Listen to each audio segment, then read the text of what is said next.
The bill that could produce a modernized and greatly expanded mass transit system in central Indiana began working its way through the legislature today, but it's still a long way from reality, and there is still disagreement among sponsors over how to pay for it. RTV6 reporter Norman Cox has today's developments.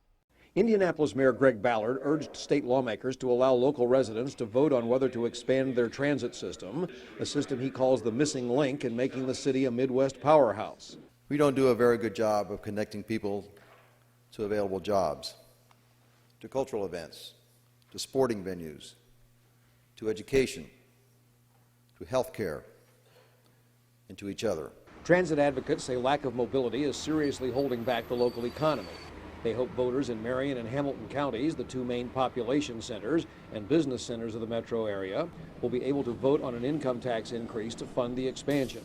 The plan that we believe in offers a number of benefits for the communities that adopt it and decide to invest in it. It offers mobility and access to jobs, but not just jobs, to health care, to groceries, to basic services that many people in our community have no other way to get to.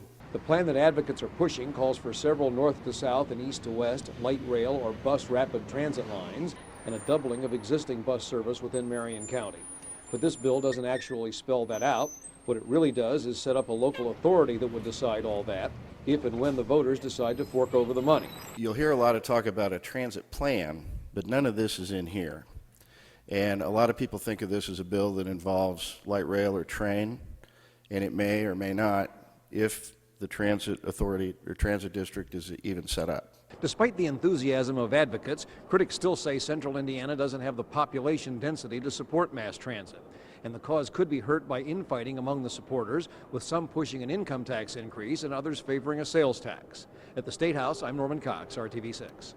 The House Transportation Committee will vote on amendments and the actual bill itself at a later date.